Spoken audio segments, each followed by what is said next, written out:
बांग्लादेश के आम चुनाव में बीएनपी की जीत के बाद अब तारिक रहमान 17 फरवरी को बांग्लादेश के नए प्रधानमंत्री के तौर पर शपथ लेंगे।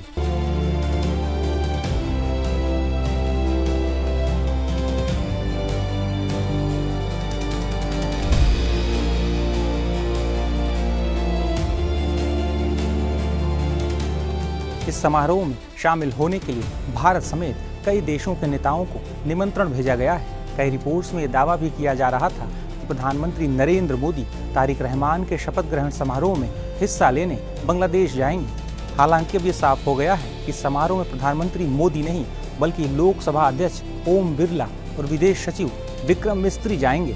बीएनपी की जीत के बाद भारत बांग्लादेश के रिश्तों को लेकर भी तमाम दावे किए जा रहे हैं। हालांकि इस बीच तारिक रहमान ने भारत को लेकर पूछे गए एक सवाल के जवाब में कहा है कि हमारी विदेश नीति में बांग्लादेश और बांग्लादेशी लोगों का हित सबसे पहले आता है।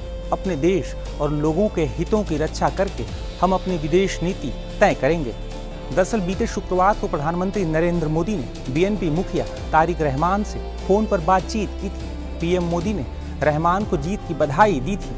उन्होंने कहा था कि वे दोनों देशों के रिश्तों को मजबूत करने और साझा विकास लक्ष्यों को आगे बढ़ाने के लिए साथ काम करने को लेकर उत्सुक हैं। उससे पहले प्रधानमंत्री मोदी ने सोशल मीडिया पर पोस्ट के जरिए भी तारिक रहमान को जीत की बधाई दी थी, जिसका जवाब देते हुए बीएनपी की ओर से लिखा गया था कि माननीय नरेंद्र मोदी, आपका बहुत बहुत धन्यवाद। राष्ट्रीय चुनावों में बीएनपी की निर्णायक जीत सुनिश्चित करने में श्री तारिक रहमान के नेतृत्व की सराहना करने के लिए हम आपके अत्यंत आभारी हैं। यह परिणाम बांग्लादेश की जनता द्वारा हमारे नेतृत्व और लोकतांत्रिक प्रक्रिया में दिखाए गए विश्वास और भरोसे को दर्शाता है। बांग्लादेश अपने सभी नागरिकों के लिए लोकतांत्रिक मूल्यों, समावेशिता और प्रगतिशील विकास को बनाए रखने के लिए प्रतिबद्ध है। हम आपसी सम्मान, एक दूसरे की चिंताओं के प्रति संवेदनशीलता और अपने क्षेत्र में शांति, स्थिरता और समृद्धि के प्रति साझा प्रतिबद्धता के मार्गदर्शन में अपने बहुआयामी संबंधों को आगे बढ़ाने के लिए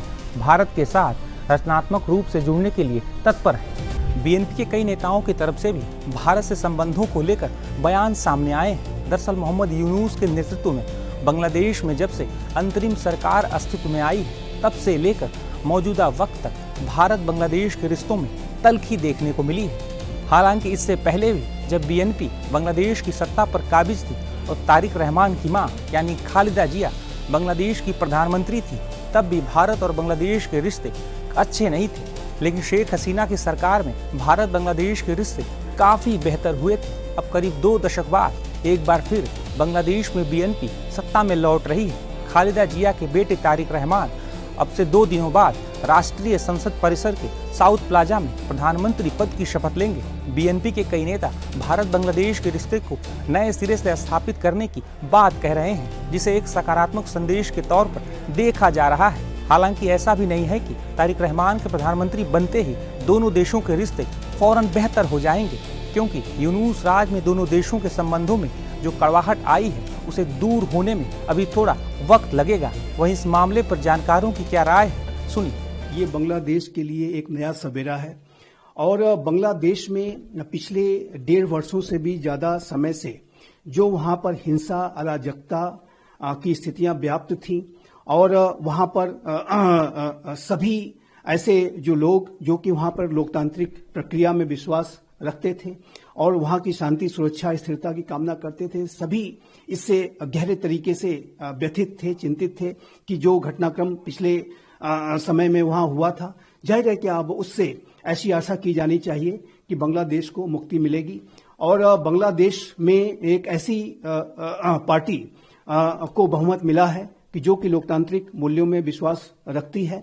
बांग्लादेश नेशनलिस्ट पार्टी खालिदा जिया के नेतृत्व में पहले भी 3 बार सरकार बना चुकी है और वो बांग्लादेश की एक प्रमुख पार्टी रही है। उसको शासन को करने का एक गहरा अनुभव रहा है और खालिदा जिया जी का अब तो इंतकाल हो चुका है, लेकिन उनके सुपुत्र तारिक रहमान जो कि एक लंबे निर्वासन के बाद अब स्वदेश लौटे हैं, वो अब सरकार बनाने जा रहे हैं। वो बांग्लादेश के अगले प्रधानमंत्री बनने जा रहे हैं। तो ऐसी आशा की जानी चाहिए कि अब बांग्लादेश में जो आने वाला समय है वहां पर फिर से शांति, सुरक्षा, स्थिरता लौटेगी, लोकतांत्रिक संस्थाएं मजबूत होंगी और मैं भारत और बांग्लादेश के संबंधों के संदर्भ में भी ये कहना चाहता हूं कि भारत और बांग्लादेश के संबंध तारिक रहमान के प्रधानमंत्रित्व काल में और बेहतर हो सकते हैं, क्योंकि अगर पहले के बीएनपी की जो खालिदा जिया की सरकारें थी और अब जो बीएनपी सरकार बनाने जा रही है, उसमें अंतर यह है कि पहले की बीएनपी की सरकारों में जो जमायत इस्लामी बांग्लादेश जो कट्टरवादी पार्टी है उसका एक अलायंस रहा करता था। लेकिन अब आज की बदली हुई परिस्थितियों में जब अवामी लीग को चुनाव नहीं लड़ने दिया गया, तो ऐसे में जो जमायत इस्लामी बांग्लादेश है वो विपक्ष में बैठेगी। तो ऐसे में और तारिक रहमान को एक पूर्ण बहुमत मिला है, बहुत ही बड़ी विक्ट्री मिली है। तो ऐसे में उनके ऊपर अब कट्टरपंथियों का दबाव नहीं रहेगा और ऐसे में तारिक रहमान जो कि जिनके के साथ भारत की सरकार पहले से ही संपर्क में है, वो भारत के प्रति और सहयोगात्मक रुख अख्तियार कर सकते हैं। भारत और बांग्लादेश के जो संबंध हैं वो तारिक रहमान के प्रधानमंत्री के कार्यकाल के दौरान वो और बेहतर होंगे, पहले की बीएनपी की सरकारों की तुलना में और अच्छे हो सकते हैं, इस बात की संभावना दिखाई देती है। लेकिन मैं स्पष्ट रूप से ये कहना चाहता हूं कि ये जो समय है ये बांग्लादेश के लिए बहुत ही क्रिटिकल है और तारिक रहमान के ऊपर एक बहुत बड़ी जिम्मेदारी वहां की आवाम ने दी है। अब उन्हें बांग्लादेश को फिर से विकास की राह पर ले जाना है और उसके लिए शांति, सुरक्षा, स्थिरता की आवश्यकता होगी और विशेष रूप से जो हिंदू कम्युनिटी और जो बांग्लादेश की अन्य माइनॉरिटीज के ऊपर जो हमले हो रहे हैं उनको उन्हें तुरंत रोकना होगा और ये भी एक बेहद आवश्यक कदम होगा जिसको कि अब उन्हें करना है।